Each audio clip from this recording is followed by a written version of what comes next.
Okay, we ready for this? I'm ready for No, this. No, All you're not. right. You're not ready for it. no, I'm not for some reason. I'm not ready. You're not ready. Well, He wants to do a show about Tiny Tim instead, and I take full responsibility for. Yeah, I Well, need to get fired up. Sorry. Tiny Tim is one that could probably do with its own episode. So maybe we'll keep that in mind for the future. The future. Okay, We will spend the rest of our lives. yes. That is exactly where you and I shall spend the rest of our lives. Oh dear. I've never been able to reach the future, though. I've tried many, many times, but I keep living in the present. Well, you're just an underachiever, Paul. And, I think so. you know, And I do live in the past sometimes, Oh, The well. 80s was such a wonderful time for me. wouldn't it be great to have just eternal 80s? I No, What, no. like, No. like Uncle Rico? Uncle Rico. Oh my Like, god. I Yes. think I could throw that football over that mountain. 1982. I don't think there's enough cocaine in the world to make me. Yeah, who wants to live in New York City in 1982? Anybody? Boy. I'm not sure about that. And we are live here on the Spoiler Room, Mark the Movie Man here. Today, we are doing an extra special episode. Yes, we're taking a break from our Bat Month, if you will, to talk about another superhero. It's the highly anticipated, long-awaited big screen feature Wonder Woman. And tonight in the Spoiler Room to talk about this film, I've got a great crew assembled. So pull up a chair and grab your favorite drink because it's about to get fun. First off, on our crew tonight, it is the diva of the Spoiler Room. So glad she could make it specifically for this film. Hello, Dawn. How are you? Good evening, Mark. Good evening, gentlemen. I am wonderful. Ha! Nice. Well said. Well said. And next to the diva is the one and only lovely Andrew Shearer. Hello, Andrew. Glad you could join us. Hey, man, hey, this is cool. I feel like it's been a minute since I've been on with Paul and Don, so this is great. And next to the lovely Andrew Shearer is the bowtie man himself, Paul Salzer. Hello, Paul. How are you? I'm doing great. How is everybody tonight? Wonderful. Get it? Ah-ha! I'm super then. Oops. Oh, well, I wonder how super this episode's going to be. There we go. Now we got them both covered. Continue making bat jokes all night. Everybody freeze. Oh no, wait, that's for the That's end of the month. later, yes. That's for the Best. end of the month. Oh, this podcast is going to be a flash in the pan. Oh, wow. It was everybody chill and let's stick some ice. And yes, tonight we are getting our gods on as we take a look at Wonder Woman from 2017. Yes, just premiered this weekend, and we decided to talk about it. Now, the story, according to IMDb, is before she was Wonder Woman, she was Diana, Princess of the Amazons, trained warrior. When a pilot crashes and tells of a conflict in the outside world, she leaves home to fight a war to end all wars, discovering her full powers and her true destiny. Now, this is a film that before it even hit the big screens, it already was getting the internet buzzing. And I think a number of people were surprised by this film because it's a DCEU film. Let's go first with Paul. Paul, your initial feeling when this film got done? I've always been excited about the upcoming Justice League. This movie really made me even more excited about Justice League. I don't care what a lot of fanboys say about the DC Extended Universe. It's fine. Everybody should go and enjoy it just for what it is. The only regret that I had about all the internet buzz was they seemed to be focused not on the movie, but all of the other stuff that went around the movie. I could care less about all of the things. And yes, she represents a lot of things to a lot of people, I just wanted to focus on the movie because it is such a great movie. Well said, well said. And Andrew, how about you? When this film ended, what were your initial feelings? I was crying Aw. in tears, dude. I just was, was very, very happy. I mean, Wonder Woman, oh God, being a good movie was pretty. It wasn't. It was like maybe fourth on the list for me as far as what I needed from Wonder Woman.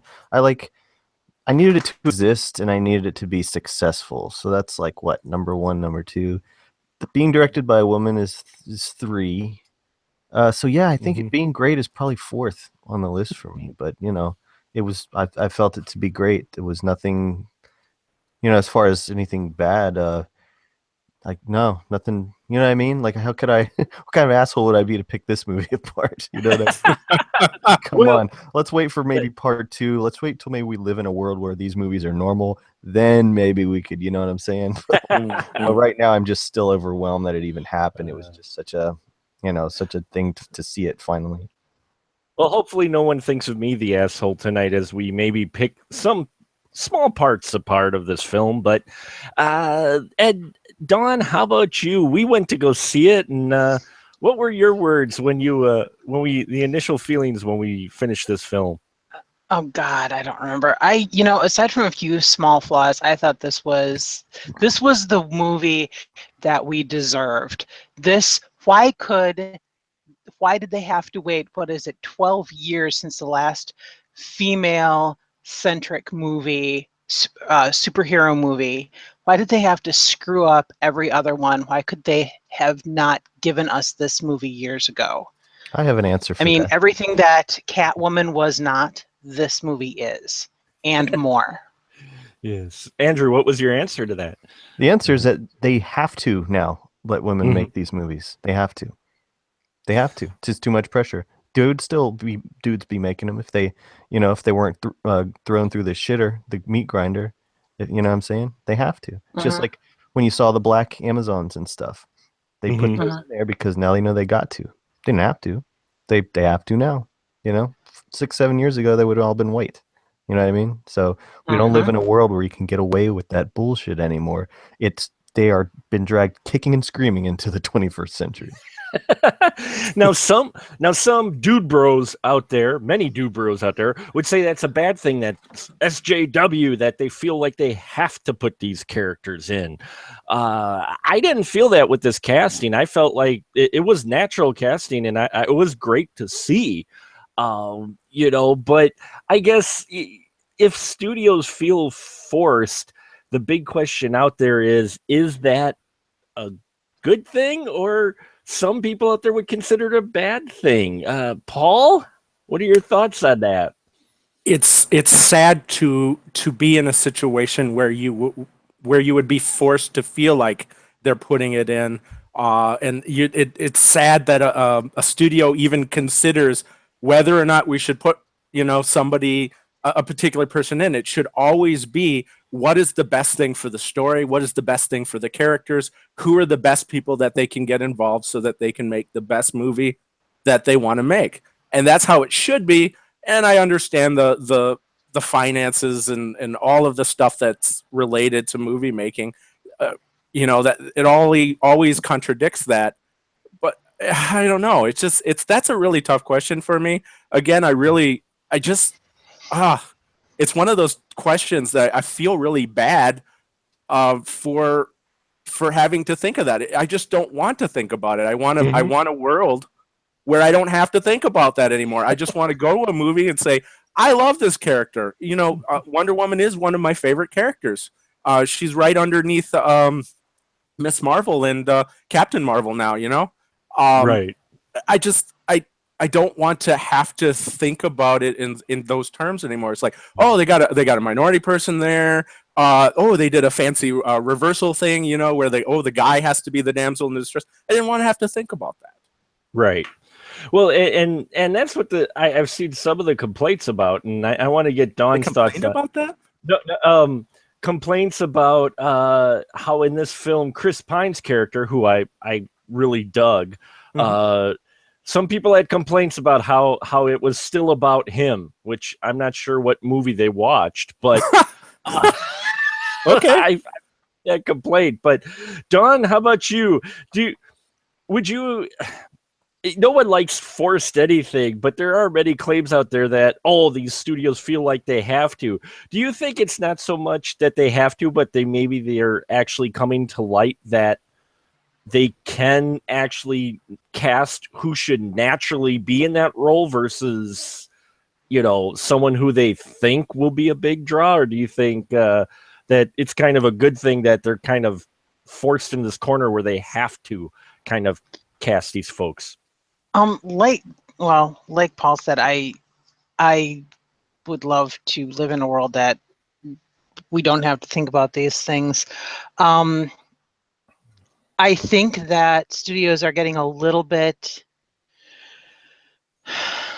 I think that studios are getting a little bit better. At least some studios are getting a little bit better about making it feel more natural, as opposed to being forced. So maybe we are actually entrenched in a learning curve right now, and it's not.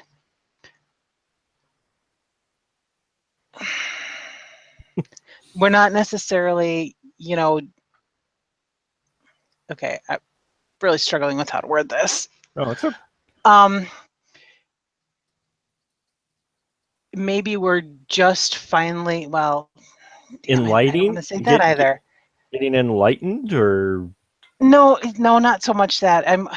I would like to believe that we are past the point where it's actually the studios being forced into it, or the fact that the studios have been forced into being more open in their casting, and it's becoming more natural. Mm-hmm. And we're kind of. Go ahead. I just keep hoping. I'm completely got myself tangled up now. No, I'm sorry. Yeah, I'm sorry. I just give you a tough question out of the gate, but this film's opened up a lot of tough and wild, conversations out there on the web, and this was one of them that I had seen complaints about. That people saying, "Oh, studios SJW and all that," and they shouldn't feel like they have to. But for this film, I don't think they had to, but it was a good thing, but they shouldn't have had to in the first place. And maybe it's not so much that. Here's the other part of the thought. Maybe it's not so much that the studios are being forced to, but that they're kind of getting to that point where they can, and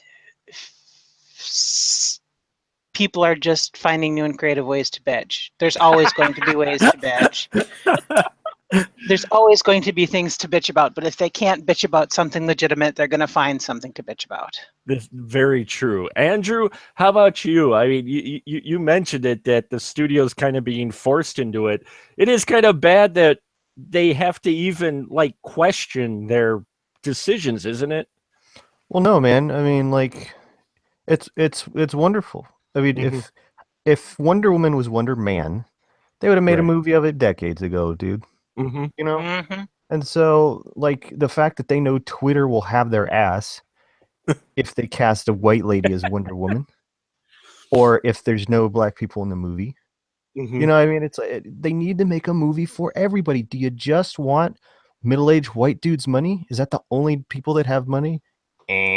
No. So if we went oh, Andrew, well, what did you want from Wonder Woman? If they made the movie for me, let me tell you what it would have been. Y'all want to know? Yeah. It would have just been on Themyscira. They would have never left that island, and it would have just been waves of stupid-ass dudes with guns getting mowed down by the Amazons for 2.5 hours. Just heads, arms, everything. Getting, jacked up. That was all it would have been. And I would have been they would have carried me out in a stretcher, quite honestly. I would have had a heart attack. And that's going to be a good segue as we dive directly to this film now, as this does start off on Themyscira. Well, not quite. We do get a set in modern time because we get to see Wonder Woman, who is stationed not in the U.S., which was another complaint out there. Dawn, the film opens in modern times. She's not in the U.S. Yeah, how'd you feel about this film opening and how they kind of segued into her past? I didn't mind it so much. I mean, Did you feel maybe it was not quite so needed, that they could have just started with her on Themyscira and didn't need to attach it to the present? Or do you think they well, I understand why they did, and they did it far less clumsily than, say, Peter Jackson's The Hobbit. Yes, they did. They made it fit in the timeline as a flashback, and it's not extremely graceful, but they didn't do it terribly either. And it was the connection of the whole point where Diana was introduced in Batman v Superman 2. So I didn't think it was less graceful than it could have been, but certainly not overly clumsy. And I didn't expect it to go where it went. I figured it was going to be a flashback. Meh. But it didn't really stand out as a terrible thing. Sure. How about you, Andrew, with the way it started out? Would you rather they just started right on the Themyscira, or did you not mind the kind of connection to the present? Oh, I was just waiting to get to the Amazons. I don't even remember that part. Andrew's like, wait, we're not on the island yet. I don't care. Give me some more popcorn. I mean, I'm just waiting. I was just waiting to see them Amazons, man, come out on those horses with their swords and the arrows, and I'm a Xena fan, buddy. We got every season on DVD. Give me the Amazons. I forgot about that part where she opens a briefcase or something. Yeah, with the picture. And I'm like, yeah, we're there. Whatever. How about you, Paul, real quick, with the opening here of how this opened? Did that surprise you a little bit? Did you like that?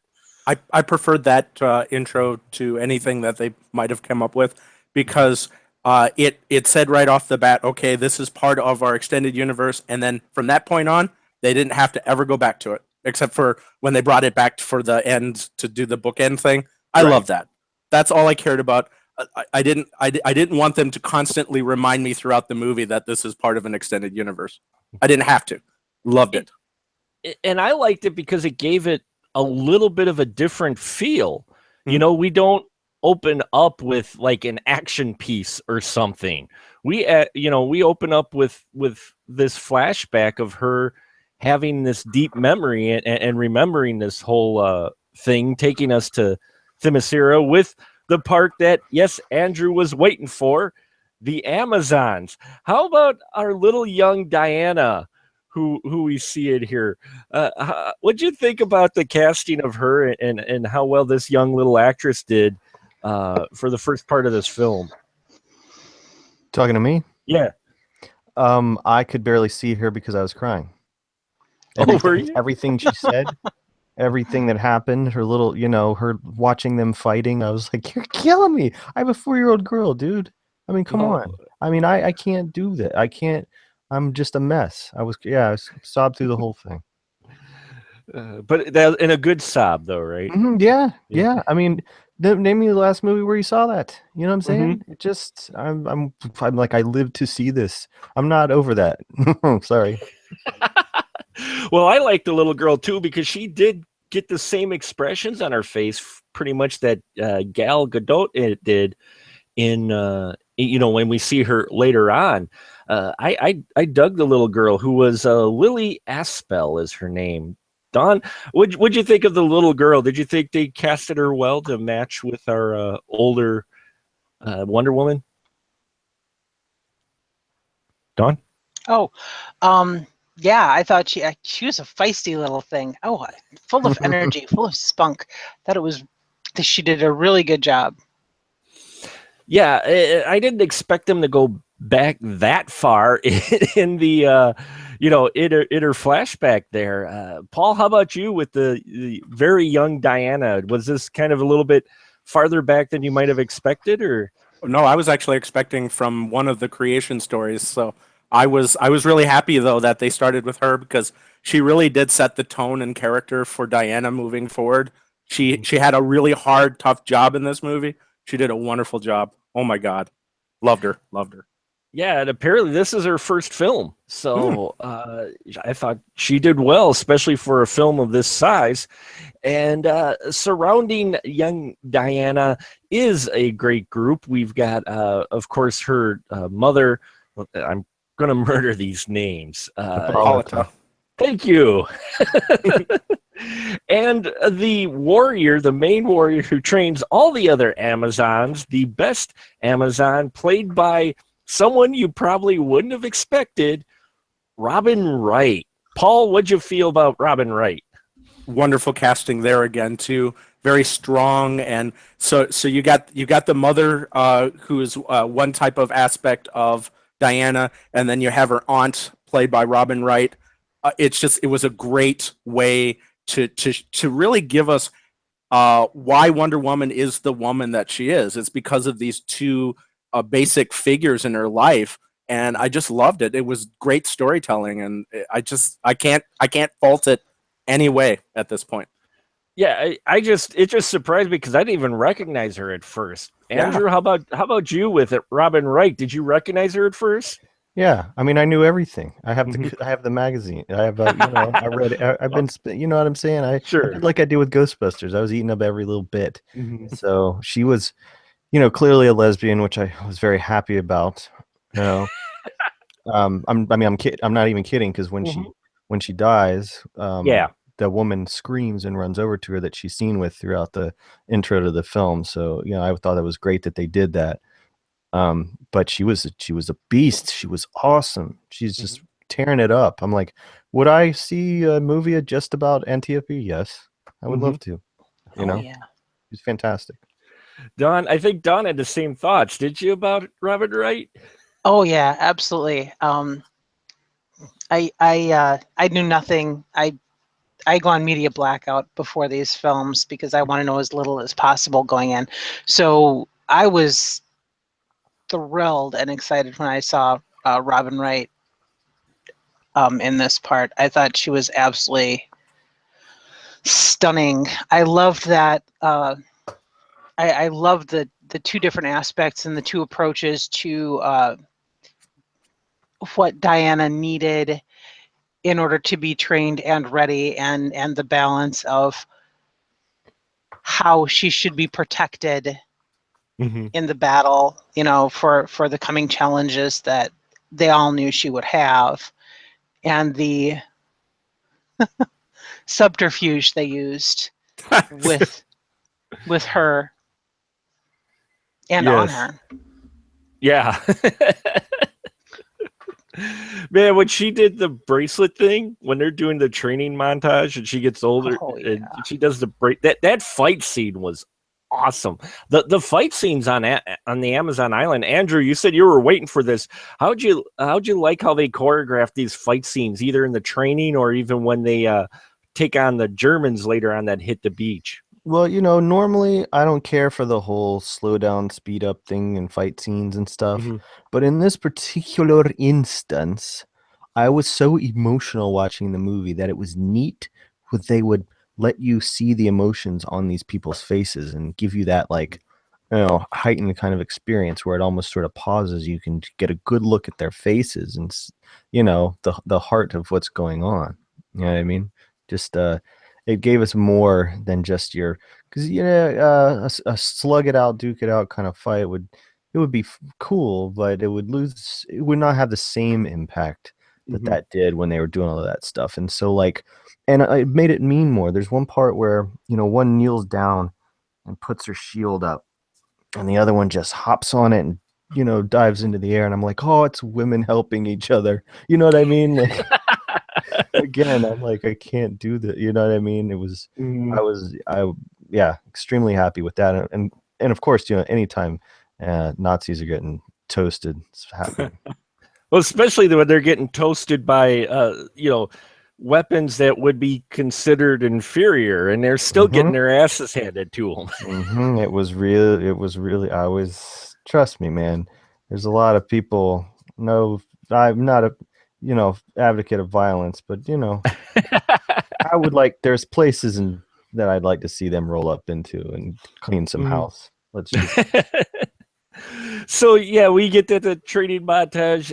Diane's older, and just before those Germans showed up, we get our leading man, Chris Pine, playing Steve Trevor, and this is the first man she's ever seen. And Dawn, how do you think they handled that with her experiencing suddenly seeing a man for the first time?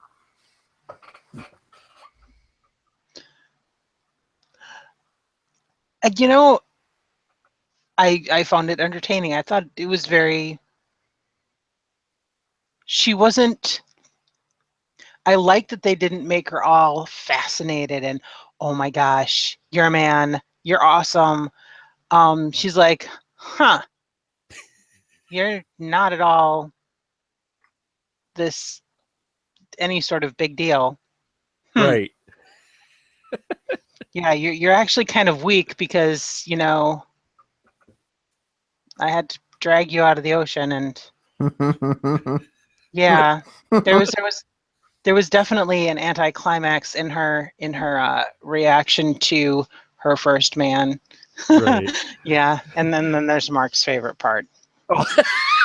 well, not my favorite, but I got a great chuckle out of it. Okay, I'm sorry.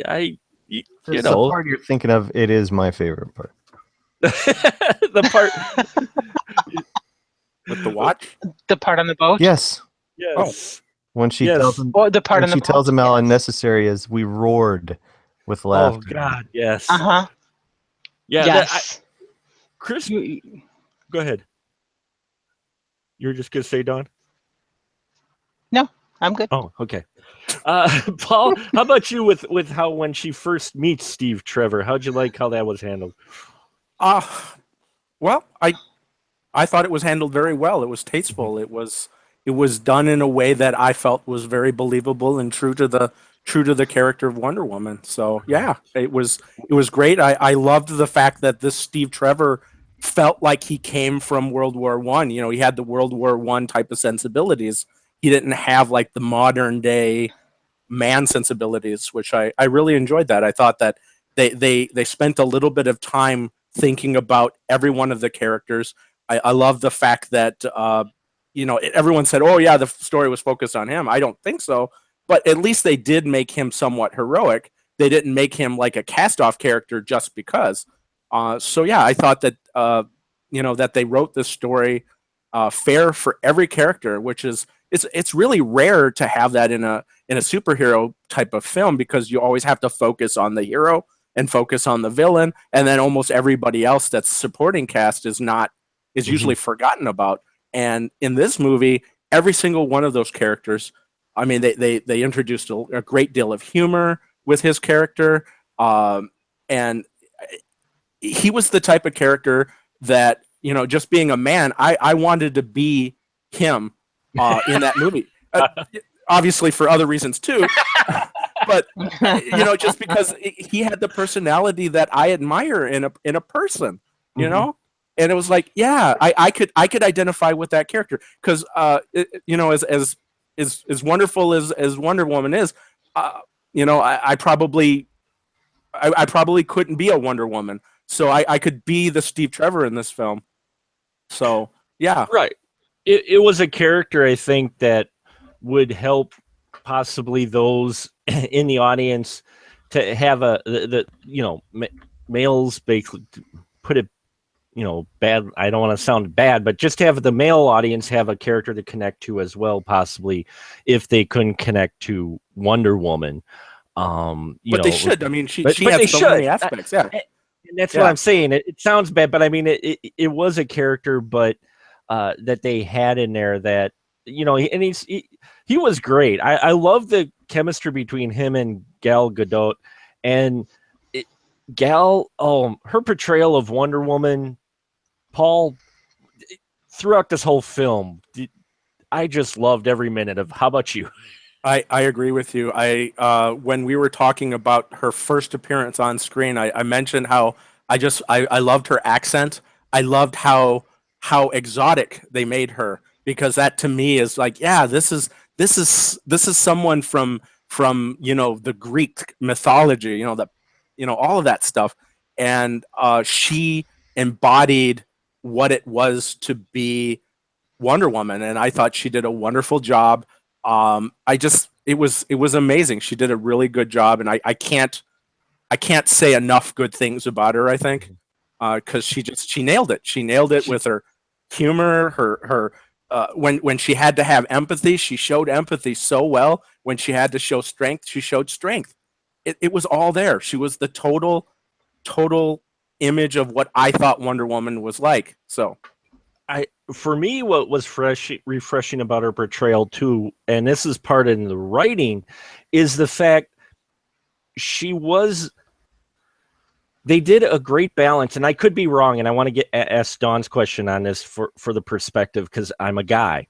Okay, I'm just putting that out there. So, but I thought they did a great balance with her of not being completely oblivious, but still possibly a bit not naive, just not knowing.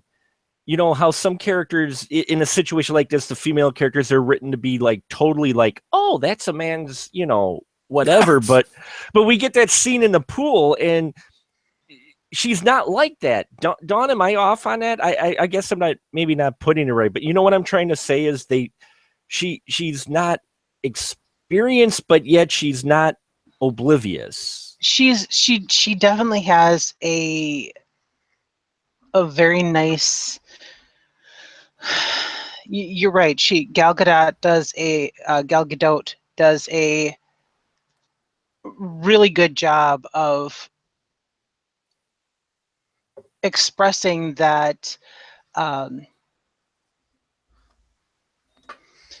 Curiosity, blend of naivety Mhm. and matter-of-factness. She knows clinically what things are, but hasn't experienced them yet. And so the scene you're referring to is, well, that's interesting, but it's not much more than that. Right. And you think at first maybe it's because she's never seen a guy before, but we get the fantastic scene on the boat that you learn, oh no, she knows biology. She just is like indifferent. And it's very, very interesting that she's much more interested in his watch than in him. Yes. Andrew, how do you think they handled her with her experience yet not experience? How well do you think they handled that? I mean, it just I thought the dick joke was funny. It was a good way to sneak that in there. But we think Chris Pine is just really funny. He's an actor that I really like anyway. Mm-hmm. The Steve Trevor character, we've been watching a lot of the Linda Carter because my daughter obviously cannot go to see a violent PG-13 action movie, but she loves the TV show. And Steve Trevor in that is just he's always getting in trouble, and she's always having to come get his ass. He's always the plot that Steve Trevor's, somebody wants him or captures him, or he just falls into some shit or whatever. She's always scooping him up. So I thought that it was cool the way they sort of grew up with that story. They matured it a little bit, and they obviously can't be equals because she's she's not a human being. But I like their dynamic. I thought they were good. I would have not had any romantic stuff happen between them if I'd made it, but there wouldn't have been romance anyway because they never would have left the island because they would be killing Nazis. You bring up a good point, the romantic angle. I am still kind of on the fence on whether or not I felt I understand it was in the comic, the later comic, like the New 52, wasn't it? Or was that from Golden Age? But I know there was a romance at one time. It kind of surprised me they put in here, but I also thought they handled it to where it wasn't the main. I mean, until we get to near the end, but uh, Don, how'd you feel with the romance being added here, that romance story part? Do you think maybe they could have done without it? I always think I can do without romance. Unfortunately, I'm not in the majority. Sure. I understand why they did it. I really do. And I understand why they did it. They needed to build a catalyst for, you know, they needed to build a catalyst in order for the thing to happen in the big battle at the end. So I get that, and because of who Diana is, it makes sense. Right. However, could they have done it a different way? Possibly. Sure. I don't know. I still liked it. I still thought it was great. Mhm. And again, I understood it, so it made sense. So I don't know. How about you, Paul? The romantic angle they took with this, I thought it was kind of from the comics, but it kind of surprised me they put it in here. I don't think it was a bad thing, but I think they could have took a different approach. What about you? I like romances. I'm sappy that way. I enjoy that. So yeah, I loved it. It just added a different layer, another layer, and as much as how Wonder Woman is evolved, and she's even become the God of War. Even when she was the God of War, she always had. I'm choking up here. She always had a level of love and compassion, and that's what made Wonder Woman such a different character than, say, Batman or even Superman. She has all the powers of Superman, has as much intelligence as Batman does, and then she has her own elements too, and that's and compassion is just one of those elements, and that's why I enjoyed them being able to show a side of Diana that maybe people wouldn't have known otherwise. They would have seen, yeah, oh, she's a great warrior, she's smart, she's all this stuff. But I think you also it was nice to be able to see the empathy side. And again, I like the romance, and that's who I am. What I liked, I mean, it surprised me, and I was kind of like, oh, we got the romance in here, but I think they handled it gently enough to where you didn't feel like she was moon-eyed over Steve Trevor at any point. I could be wrong, though. Andrew, would you say that the way they maybe directed it and wrote that character, you felt like it was a mutual choice? She wasn't just too gaga over him? Oh no, it was fine. I mean, we can't. That's why I say we can't pick too much because Right. it's still No, a Hollywood movie and all of that. The reason why Xena means so much to LGBT, decades later, is because they left it open for the possibility. right. They never specifically said, but they never didn't say. You know what I mean? There was never a clear line drawn. And so with Wonder Woman, it's Paradise Island. Paradise is going to be, whatever you are. So of Right. course there's queer people on Paradise Island. It's, love, right? It doesn't see any sort of boundary at all. But, to have her be that definitely takes something away, I think, from people that it might have otherwise meant more to, and may at this point mean more to, because I think they've actually said that the character of Wonder Woman is a bisexual character. Right. Like, and Which I don't. Oh, sorry. no, you don't what? I don't necessarily think that's completely out of the realm of possibility. I mean, she had her great romance with Steve Trevor, but he and her other friends from World War I there are what connected her to the world of man, and that does not exclude any other future possibilities Yeah, I'm for glad. romance for her. I'm glad about that. I just imagine if I was if I was not a hetero dude sitting in the theater having the experience I did with it, having somebody sitting there or somebody else that may have, you know what I mean? I could see how that element of it may have felt like, well, why do they need to do this? But as in terms of what would make it like a, any classically traditional, we got to remember it's a Hollywood movie now. Let's Right. not get crazy about this, okay? It's not the Weinstein Company. It's not Carol. We got to keep our heads on straight about it.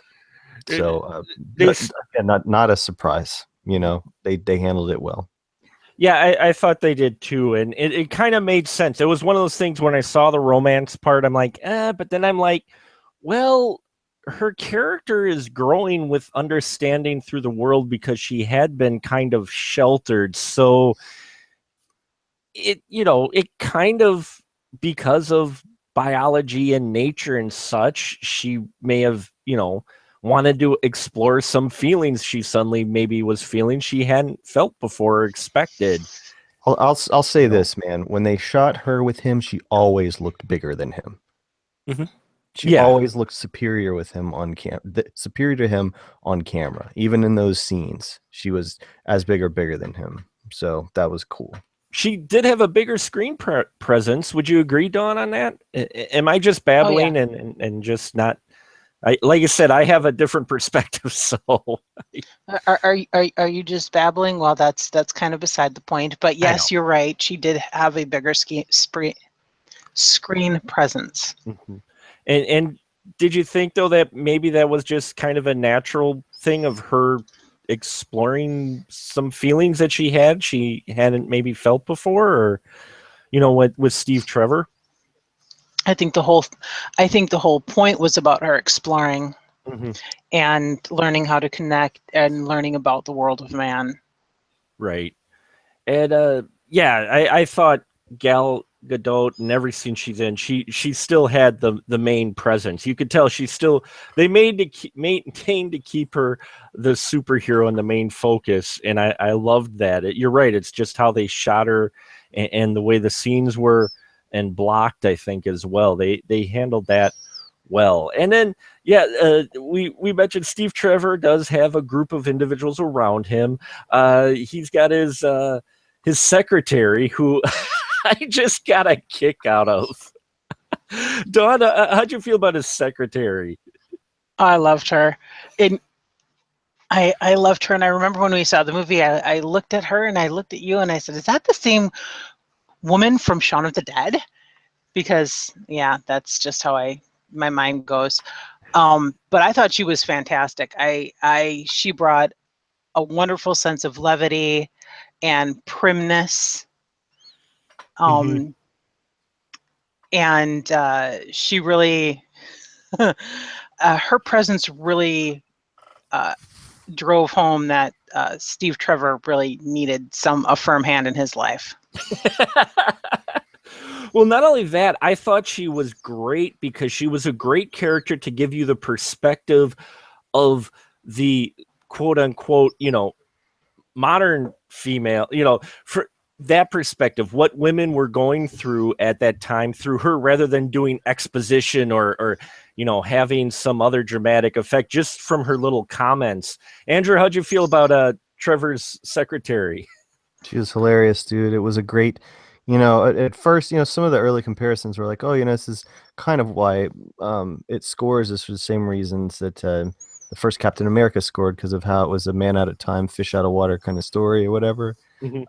But when she's hitting that revolving door with a sword and a shield, it honestly made me think of more like Christopher Reeve, as Clark Kent, how goofy that was. Not in a goofy way, but she just, an alien. And I thought anything you could throw around her to contrast that just accentuated it even more. I mean, it's all about the players around the player, and that woman was she was fantastic. She was great at doing that. Yeah, I thought so too. Paul, any additional thoughts with his secretary?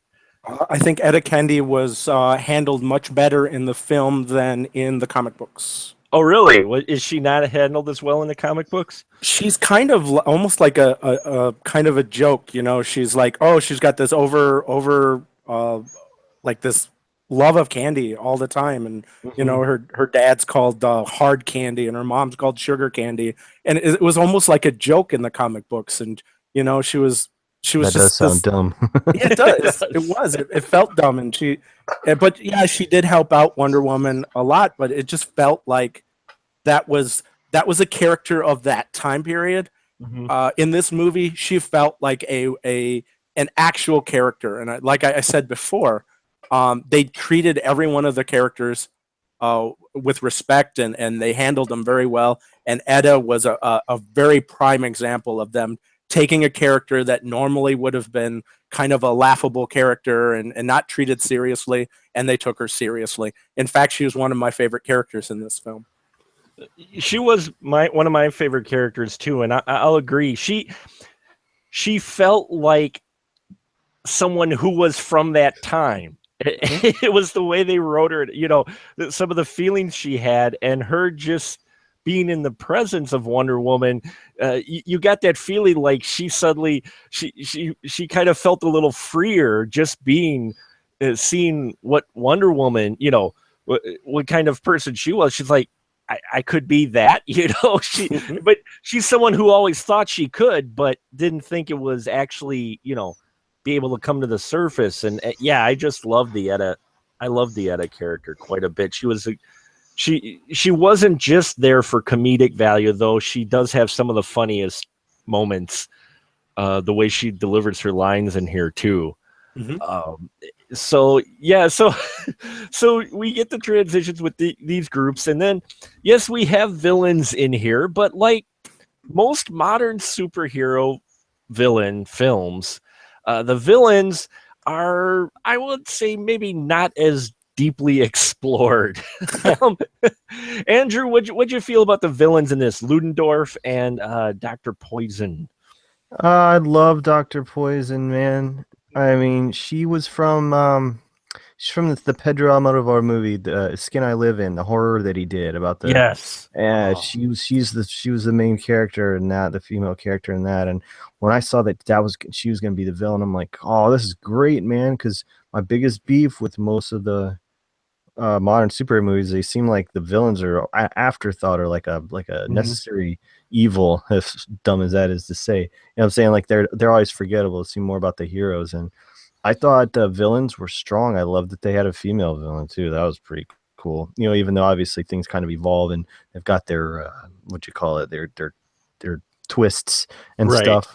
But man, she was, you know what I mean? She wasn't CGI for one thing, like the one in Suicide Squad was, because who the hell even cares or remembers that villain? That was just, you know, so this was cool. She, you know, she had a really sinister kind of look to her and mysterious, and obviously, you know, could wipe people out. So it wasn't cheesemo or over the top. I felt like it was a good, you know, you felt genuinely like, oh, Wonder Woman is going to kick all of your asses, and I can't wait to see that. But at least the story like cared, because I go back to again the old TV show. The beginnings of this show were always about the villains first. They always set up the bad guys and what was going on with them first. And so it was a cool thing, you know, to like show that, yeah, we're here to see the main attraction or whatever, but you still got to have a story here. You still got to have characters, or else who cares, right? And you also have you have two villains, because Ludendorff was more one dimensional. He just Nazi German bad guy. And you are right. Dr. Poison, she had more depth to her than him. I mean, he was just your basic bad guy. She did have more story and depth, but here, even with the villains, the female, even though they kept her or talked down to her in that, she was still the smartest person in the room, wasn't she, Dawn? Oh, absolutely. One of the things I liked about her was that I don't necessarily think that she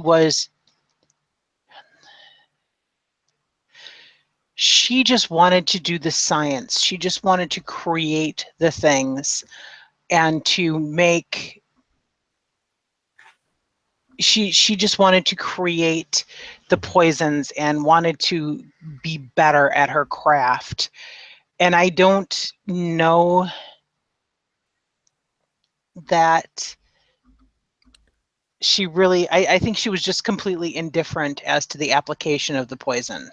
Mhm. I mean, she didn't necessarily seem to have a passion for, mass murder, killing everybody.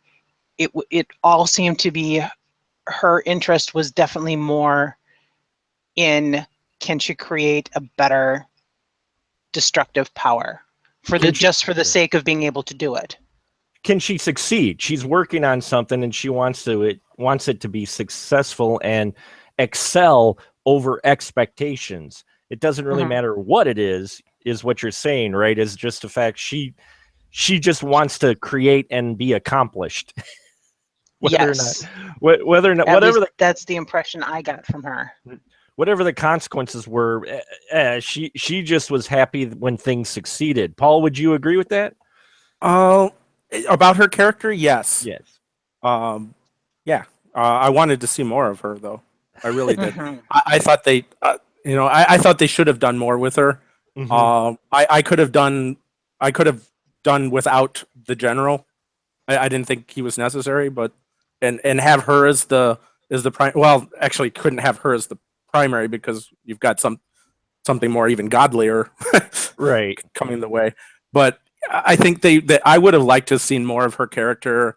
I thought they did a slight disservice by saying, oh, she had a little bit of a whisper in her ear at times, and to me it was like, no, well, why? She could have just done it on her own. But I guess it's kind of to say, oh, that she's not all evil. But I don't know. I really wanted to see more of her character, though. They could have developed it more, but of course, the movie was so long to begin with.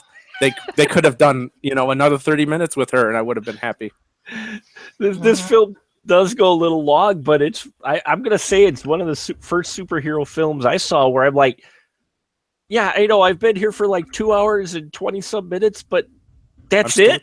Yeah, I'm still excited. Did you feel like that way, Andrew? Is like the credits roll, you're like, oh wait, it's over? Nah. I was ready for it to be over because that ending was just like, all right, man, I got enough of this CGI. You know what I'm saying? Like it was, I was about all I needed. You know what I mean? That was enough because at a certain point, it just, I run the danger of, even though it's Wonder Woman, man, that's what puts me to sleep on these superhero movies. It's just gargantuan, big, destructive CGI endings. I'm like, I love when she shoved that heart through that dickhead's chest because she's so sure that's the sword that's going to kill him. Yeah. I'd have been fine if it just ended there. Just, gotcha. That would have been interesting. I almost was hoping that, it wasn't going to be a fanfare ending. It was just going to be, oh, that's it? Oh. Realistic ending. I knew it couldn't be that ending, though. You knew it couldn't be that ending because it was like, okay, wait, this is typical Hollywood. They're gonna have to do this and that. They made that character make you think he's this way, so it's got to be this character that's the real guy. Well, and in all honesty, I saw the red herring coming a while away. I if that's my one kind of complaint, and it's, as Andrew still said, good, as Andrew said, this is still a Hollywood film. Okay, we can't make it too different because alienate your audience, right? We can't go that far. But I did kind of see the red herring coming from a mile away, that the guy who wanted peace is actually the guy who is the god of war, played fantastically by David Thewlis. I believe that's how you pronounce it. That he's the one that played it, correct? The god of war. Yeah. Spoiler room, folks. Boom! There you go. But though I will say, Derek had a good laugh over him in the cave with the greasy mustache, as he called it, when he gets cast down to earth. But Dawn, did you think this was a little bit predictable, at least who this guy really was? A little, but I didn't find it detracting. Right. Yeah, probably.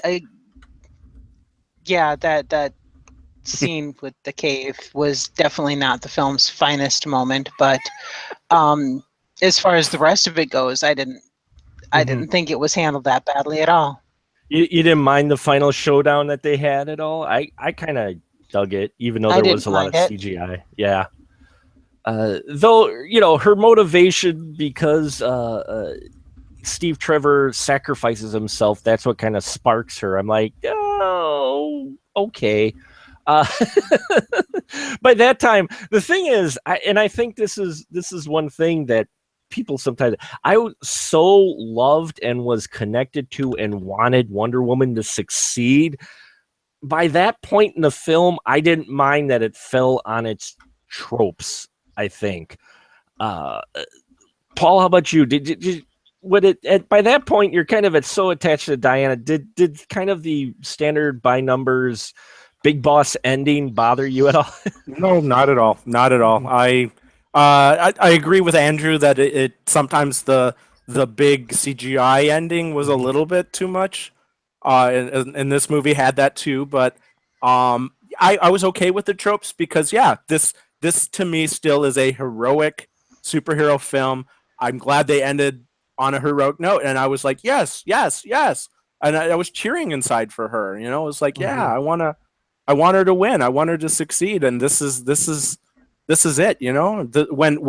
When the hero is down the most, that's when they rise and they shine. They show you their heroicness when they are at their lowest. Mm-hmm.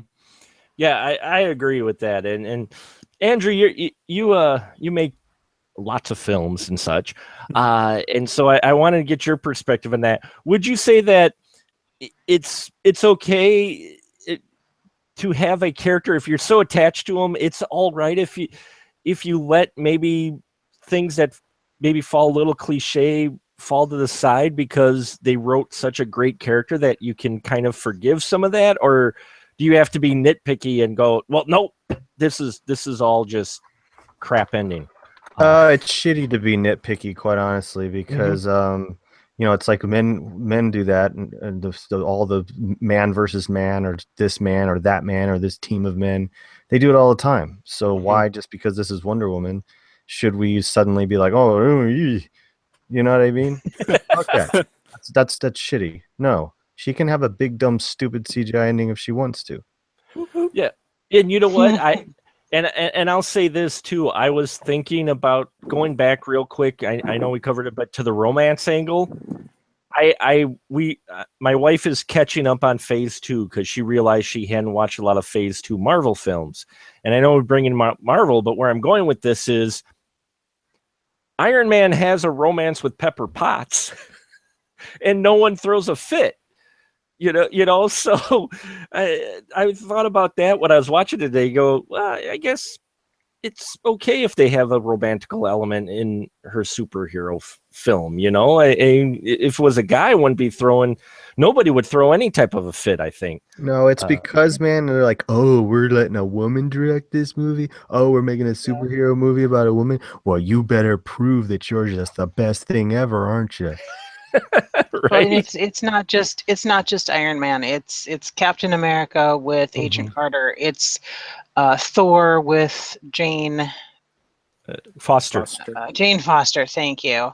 It's it's the Hulk with Black oh Widow? my God. Black Widow. No. Betty Ross. Betty, there you go. Yeah. Betty Ross. Yeah. It's not just one. It's consistent throughout. Mm-hmm. So it's to like Andrew said, it's silly to nitpick unless you're nitpicking the whole thing. Sure. And I brought up those specific examples because not only are they men with their female love interests, but if you're bitching because Marvel versus DC, kiss my ass. Well, y'all know where I am on that, man. Just give me a good film, which is what this was. This film ends, and I'm like, holy crap. And I've seen some criticism about Wonder Woman's character and this film, and they're like, "Oh, this is a beat for beat Captain America ripoff," and I'm like sitting here, no, so I've seen some. Oh, this totally rips off Captain America's storyline and whatnot, and I'm like sitting here going, the characters came out at the same time. My understanding, and in fact, any of you versed in comics enough, wasn't Wonder Woman kind of the answer to Steve Trevor?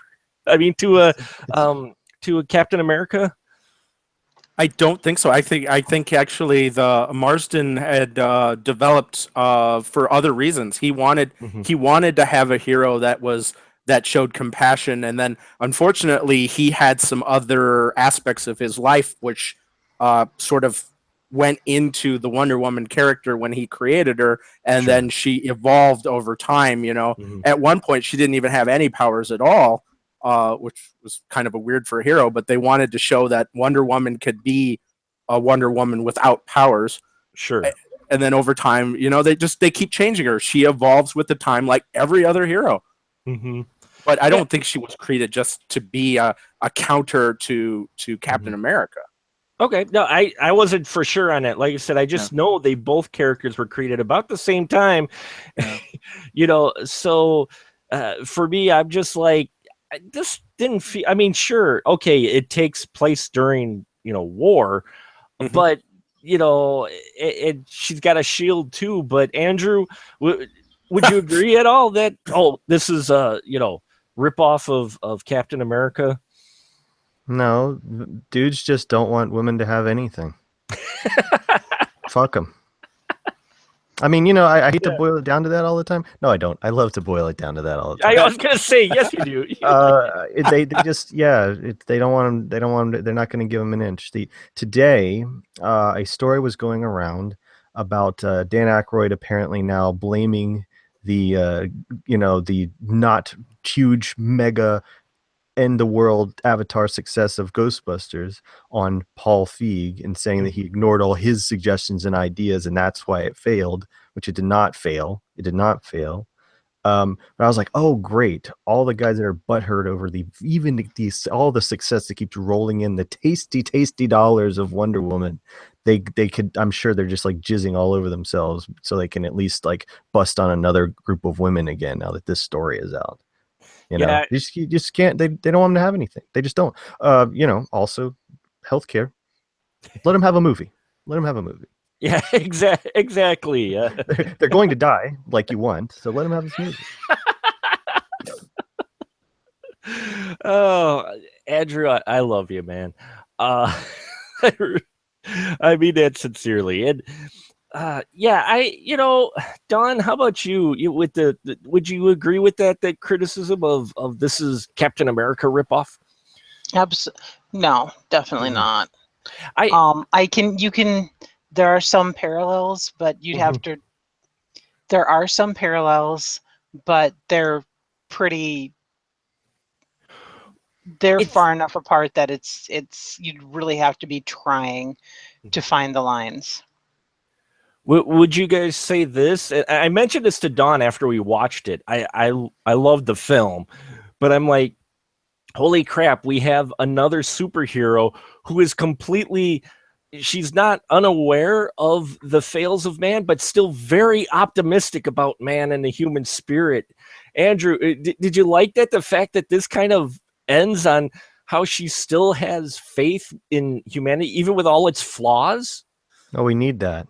We need someone out there that believes in us, because we're in dark and pessimistic and scary and frightening times. And to see someone coming out, because her mom grabs her by the face, is like, they don't deserve you. And I'm like, you fucking ain't right. We don't deserve this. We don't deserve this. We deserved it in the 90s or the early 2000s or the 80s or the 70s. Do we deserve it now? No, but we need it. We definitely need it, and that is a message that people have been waiting for, and that's why I think, you go in and watch this with your cynical, critical eye and your cynical, critical heart. This is not your movie. This is not for you. Right, because it's going to almost come off humorous. Paul, how about you? Do you think she's almost too optimistic for a cynical audience, or is she something that you think we kind of need characters like this now on screen. I believe in a hero that is heroic. I believe in a hero that gives hope. That to me is a hero. That's the type of hero I want to be. That's the type of hero I want to watch. So yes, I want her to be optimistic. Yes, I do want her to be realistic about the world and not be like, ooh, everything is like rose colored and that. But I still want her to have hope. I believe in humanity. I believe that people can if with enough effort we can change the world if we want to. And that's the message that heroes have to give to people. We don't have enough good role models out there, or we choose to not see the good heroes out there, and that's on us. There are heroes out there. There's comic book heroes that are still heroic. Let's not poo-poo on them. Come on, guys. Yeah. In fact, Dawn, isn't that kind of the growth of Wonder Woman? She starts out on her journey after she leaves Paradise Island with a lot of hope and an idea of how man should be. And in the end, she still has hope, but she suddenly is a little bit more maybe grounded in her hope with humanity. There's a little bit of growth there. A little. She's maybe it when she starts out, she's very idealistic and believing every person she meets has the potential for good, and that the only reason that there's bad in them is because of Ares whispering in their ear and Ares' influence. And towards the end of the movie, she realizes that people are full of good and bad, and you never know what you're going to get, but you still hope. You still hold out hope that people will choose to do what's the right thing to do, or that people will choose to live to the best of their abilities. So maybe a little more cynical, but or maybe still optimistic, but definitely with a lot more restraint. Yeah, I agree on that. And Andrew, would you agree on that as well? She just kind of grows in her understanding of man during this film. Yeah, that's what the story is. Yeah, it's because when you get someone with the powers she has, it's not like, kind of a coming of age, but this is more of a just an awakening, maybe, and reality check a bit for her. and it's supposed to inspire people, man. She comes to that battlefield and they're like, dude, you can't do this. They've been fighting for a year. Everybody's dying. Everything's blue and gray. Look at this, man. You can't. It's unwinnable. And she's like, fuck you, man. I'm Wonder Woman. Yeah, I know, right? She climbs that ladder and she just goes running right in, and you're like, God, is this real? Am I seeing this? How could anyone not be like out of their seat on this, man? Because it's a movie, yeah, but it's a woman doing it and a woman's directing it, and what it is saying, again, people need that, because just look at this, people that were killed on that train that were helping those two young women, and they always say it's like, I'm like, oh, I'm doing something by sharing this link, and I'm doing something by all of that. I'm like, well, all right, well, you're sharing links and you're being angry online. Didn't make it happen this time. The bad guys are winning right now. Yeah. And so to see someone just throw themselves into it, I mean, like when Paul said, just a hero, that is exactly what we see there. And so, but she's not like a machine. She's not emotional. She's extremely emotional. She's extremely passionate. She is almost a body without skin, man. I mean, even when she's not on the battlefield, when she's just arguing her points, she's not backing down, but she's not a jerk or overly aggressive. She's all heart, and we should want to be, my review of Wonder Woman was just, I want to be Wonder Woman, is what I said. Yeah, I think so. And I love that scene. And I was telling Dawn, she was great in that scene because it showed how Wonder Woman's heart almost outthought her brain a little bit, because she gets out into that battlefield and she just charges ahead, and it's awesome. It's great. And suddenly she gets a little bit too heavy of a machine gun fire, and she's kind of got to look like, maybe I should approach this a little differently. Yeah, but she don't ever go like, Mom, you were right. Can I come home? No, she doesn't. I mean, she still stands her ground and says, "Well, this is a situation. I'm going to do this." But you could also tell that she's like, maybe I should have given a little bit more thought before just diving in. But it's Mom, great. could you PayPal me another sword? I promise. I looked at it as she was looking at it from a tactical standpoint. She was assessing the situation, and then when her friends came out and added another element to the battle, that's when she reacted. That's Right. she was using all of her training, all of the skills, all the things that she learned growing up. Mhm. So she was right there, and I was happy for it. I was glad that she just didn't go in there and mow over like a bulldozer. Well, she did make it to the trench, but at the same time, the feeling I get though is just that she maybe, Bit off more than she could chew. right. Is that what you're when she? Yeah, that's what I'm saying. Is when she got first out there. So when when she had her friends suddenly come into the element, you're right. Then she took a different tactic, and she's like, "Oh, okay, we can still do." Yeah. Because there's just a little bit with that machine gun fire where she kind of gets a look like, she buries down. She's not backing off. She's just buried down a little further behind her shield going, okay, what am I going to do now? Yeah. And I mean, And I think, Oh, go ahead, Don. sorry. I think too there was a learning curve because she wasn't familiar with the weaponry that was being used, so she Right. was a little startled by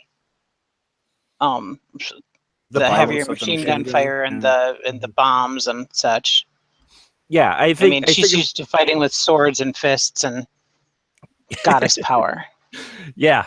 But she still kicks ass, and it just gets a little further. Like, okay, let's keep going. And she's still leading the charge, and that's just such a great scene. There's a lot of great scenes of the film. I thought moved fairly well too for the length that it was, and the music was great. It was great that they used Junkie XL's theme, but not overused it. And overall, yeah, it's a solid film, and it is great. It had $100 million opening for the weekend. Apparent estimates right now for box office is at $100.5 million for an opening weekend, which is huge for many reasons, including the fact that thank God it erased the 50 Shades of Grey. No, just kidding. I joke. No, it just she broke a record for for a female directed film opening weekend, which is awesome. And considering, according to IBM, that the estimated budget is 149 million and it grossed 100 million domestically opening weekend, hooray. I think we're going to get another Wonder Woman film. I hope so. And they're going to let her direct it, which is important because there's been in recent years this thing where like the woman directs the first one, it becomes a huge success, and then men do the rest. That's happened in more than one franchise. So I'm glad that she's like, it's her thing, and they're going to be like not so dumb that they're going to take it away. She'll be making in the second one. Yeah, that's what I heard, is that they're talking about the second one already, obviously with a weekend like this, and that they're going to have her direct it, which everybody's like, thank you. They're like, don't break what's not broken, or don't fix what's not broken, you mean. Yeah, so I think that's awesome. And Dawn, does this give you a little hope maybe for Justice League, or at least look forward to seeing Wonder Woman in action again in that film? Oh, sure. I think it'll be interesting. I like I said, I try to do media blackout and not look at trailers or media hype on any of these movies, and try to go in looking at it without being pre-influenced. So, Sure. But yeah, I'm very interested to see where they go with this next. Yeah, and with her story. It will be interesting, and it'll be great to see her in action again. Because again, like I said before, when this film ended, I just wanted to see more of her character. I was so into it. Paul, does it give you a little bit of hope? A little bit of hope for Justice League? I mean, people are still poo-pooing that movie before it comes out. So Yeah, they really shouldn't. And I started out when you asked about my first impressions of Wonder Woman, I said I already liked what I liked what I see so far for Justice League. Wonder Woman made me even more excited about it. So yes, my hopes are up for this based on this movie. I think they will continue the path that they need to go down, and you know, and who cares if they do it slightly different too? Right. It's gonna be fun. It's just give it a chance, guys. You know, give it a chance. And Andrew, how about you? I know how you kind of feel about the big Hollywood films, but are you kind of interested in seeing Justice League, at least seeing Wonder Woman in action again? Or Well, I mean, I went to see Batman versus Superman just to see Wonder Woman. You know, I was like, I am not gonna tell my kid, when she grows up, that I was not in that seat with the 3D ticket to see Wonder Woman hit the big screen for the first time. Sure. So obviously I will see Justice League, and I like cheesy stuff. I don't think they all need to be the Christopher Nolan style or even like the Wonder Woman style. I think there's room for. I mean, God, dude, I love Batman and Robin. So obviously, just even if it's just a loud ass toy commercial, you know what I'm saying? I'm fine with all of that. I mean, that's God, people love that too. And with DC, I mean, obviously we saw from Suicide Squad, they'll go to see anything. Yeah, they will pay a ticket to see anything. Superheroes are the thing now. They'll see any of them, and so as long as it's not a bunch of women nerds, fighting ghosts. But I let's not get crazy now. One of them's black. Wow. I will go see. I will go see it, and I know that I'm not expecting it to be like this, and I know that that's what's going to happen. Is the reviews will all go like, "Oh God, Wonder Woman's so good, they should have let her make it." And I'm like, "Oh really? Well, maybe just hire some more women, keep doing it." Yeah. But I don't. I mean, going by the trailers, we saw the trailer right before they played it right before Wonder Woman, and we had very familiar with the trailers of Wonder Woman. I was like, it was very obvious. Someone else directed her. Someone else, but that's not necessarily a bad thing. Right.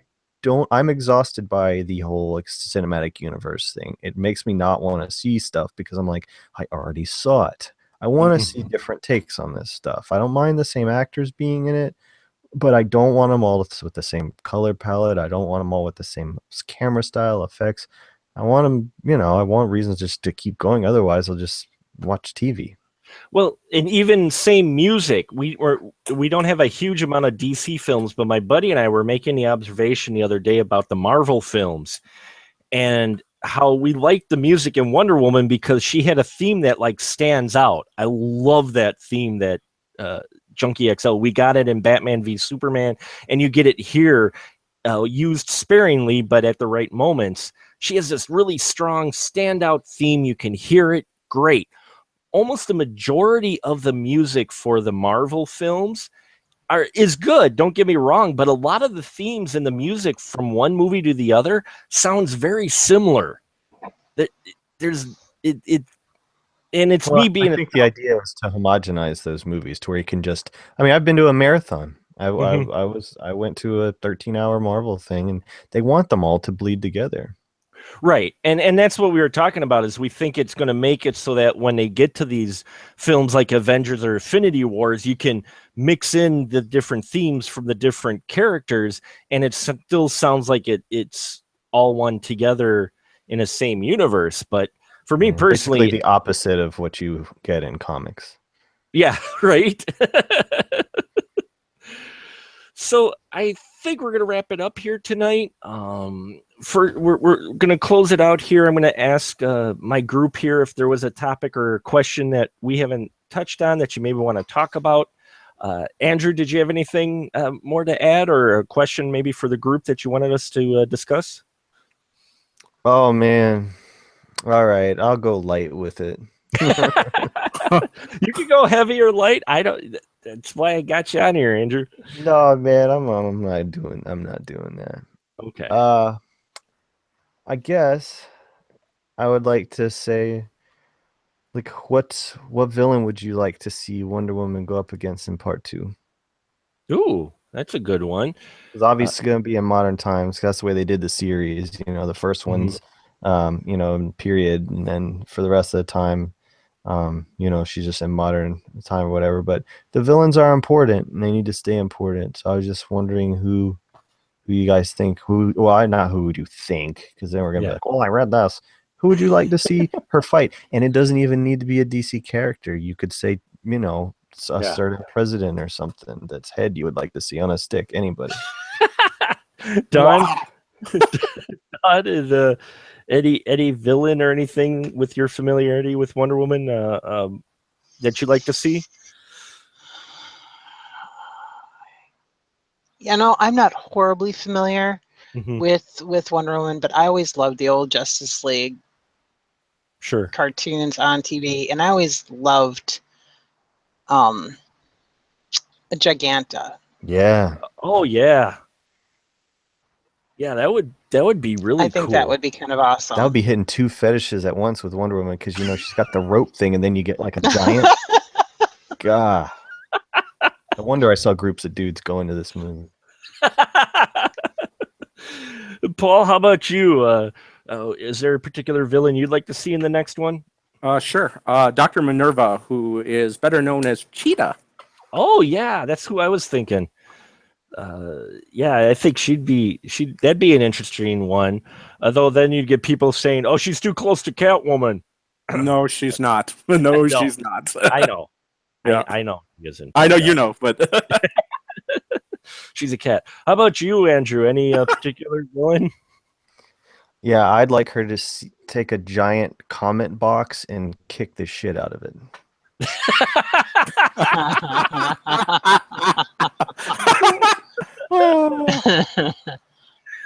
She just goes to a comment page and just and beat it the crap out of it. obliterates. Yeah, it turns into the nothing that it is. And she doesn't even kick the shit out of it. She just breathes near it. She just walks past it and it disintegrates. Nice.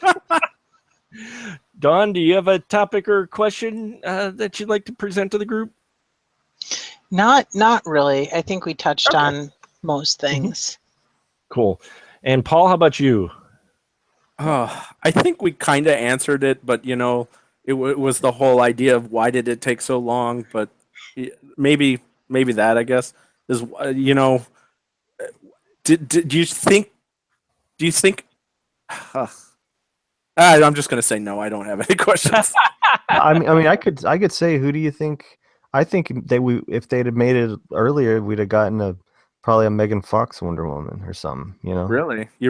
So you think that would have been the route they went? That is how ignorant the world was of films.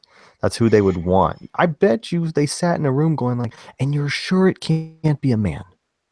You sure Wonder Woman can't be made into a dude somehow? You do have to wonder exactly how they managed to piss Joss Whedon off to leave the project. Yeah. So, I don't doubt that they put in stupid things like that.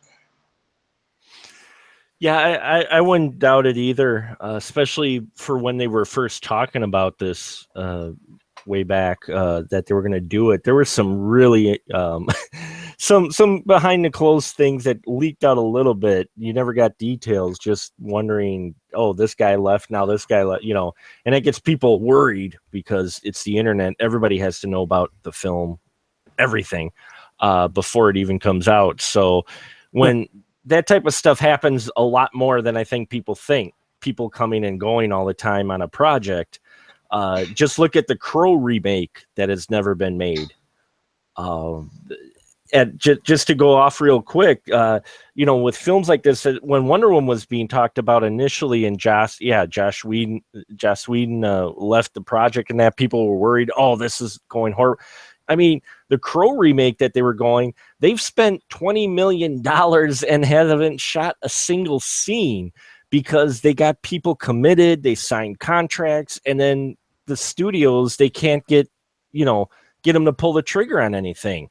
So you get these films all the time where there's casting that's done and it falls through because things just went too slow. And I think personally with Wonder Woman, they just didn't know how to approach it.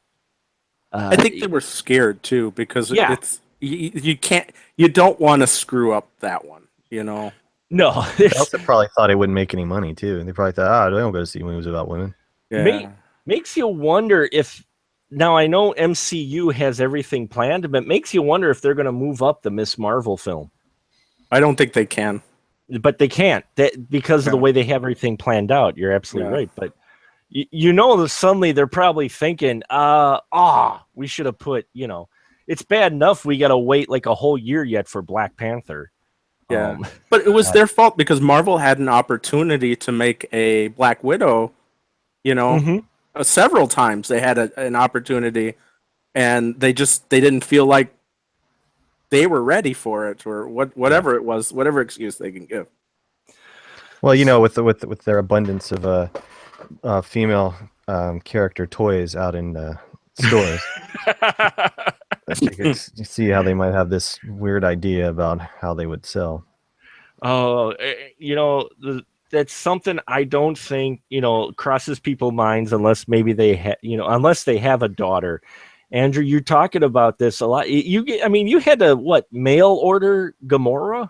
Yeah, and the Guardians of the Galaxy bajillion-dollar movie. One of the characters is female. She's on the cereal boxes. She's on the T-shirts. She's on all the marketing stuff. She's even on the boxes of the toys of all the other figures, and they do make her. But you cannot get Gamora in the store. You can only get her if you buy the big giant $50 pack with all the dudes in it, or you mail order just to get her. Yeah, I had to order it through the mail. Wow.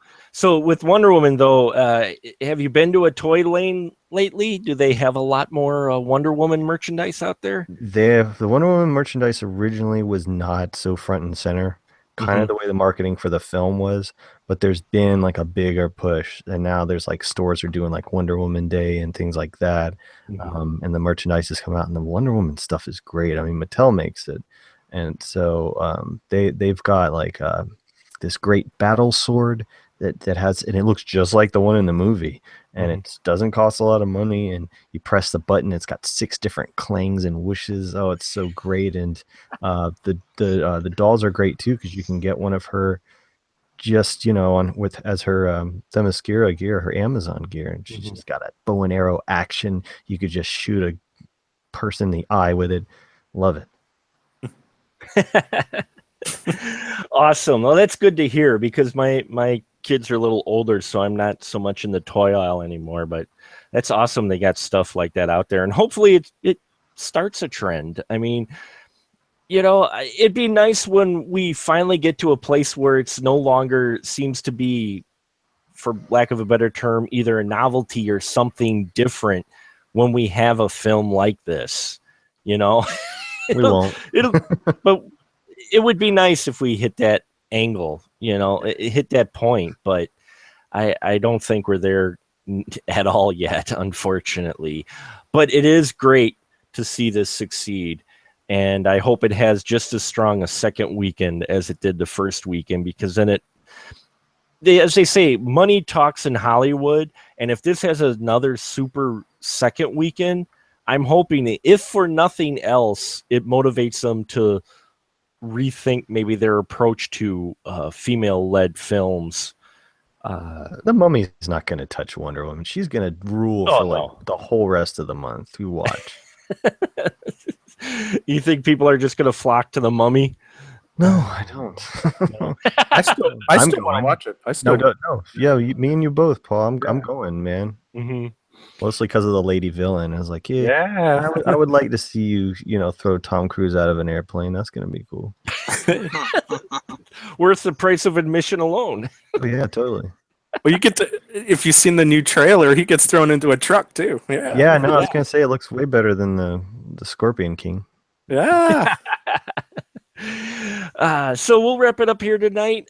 Folks, I hope you've enjoyed our Wonder Woman discussion, and we're going to go down the line here right now and have folks give their quick thought on Wonder Woman and where you can find them at when they're not here. So, Dawn, your final thought with Wonder Woman and where they can find you at. Wonder Woman, sure, it has a few flaws. What movie doesn't? Go see it. It's awesome. It is worth the price of admission. It is worth seeing on the big screen. Please do. And you can find me in theaudience.net. Awesome. And Andrew, your final thought with Wonder Woman and where they can find you at? Hey, I'm all for. I would have gone. You know what I'm saying? Even if it looked and was terrible, Patty Jenkins, I support you. Wonder Woman, I support you. Female filmmakers, I support you. Female heroes, female leading. I'm in support of all that. Once we got to tip those scales, man, and anything I can do, I'm gonna do it. I don't want a perfect movie. Perfect movies sound stupid to me and boring. I need it to exist, and I'm so glad I live in a time where this is happening. So where can you get me?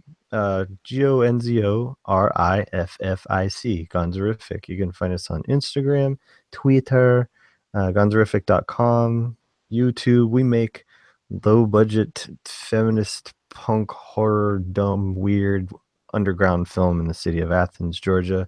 And if you thought the stuff that I said was lame, you're not gonna like those. But if you like, lesbians, chainsaws, aliens, butts, boobs, you might like my movie.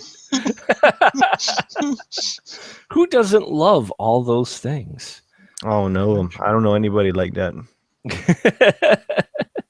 And Paul, your final thought with Wonder Woman, and where can they find you at? Under my review system, this was one of the first movies in a while that I actually ranked high enough to want to own when it comes out. So that should tell you how good I enjoyed this movie. Nice. You can find me, or you can find my movie reviews at ForsakenFilmReviews.com. I also have podcasts at AstroRadioZ.com, and you can learn more about the Northeast Wisconsin Film Festival at NewHorrorFest.com. Awesome. And thank you so much, all three of you, for taking time out of your schedules to talk about Wonder Woman. You can check links for all their stuff, as well as archive for the spoiler room and my stuff at specialmarkproductions.com. Make sure to subscribe and comment and rate us on iTunes. You can find us on Twitter at SpecialMarkPro. If you got an idea or thought about the episode, please let us know. We are always looking for our fellow crew listeners out there to let us know what you're thinking for our episode. So I hope you like this. And yes, all of June, we are going to be covering Batman. We've got later this week, we've got Batman 1989. Next week is Batman Returns. The week after that is a Third Time's a Charm with Batman Forever. And we're closing out this month with Batman and Robin.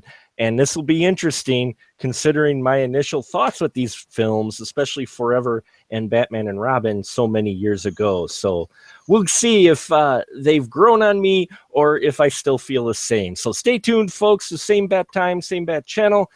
And go see Wonder Woman. Stop listening to us. Just go. Say goodnight, everyone. Good night, everyone. Everyone.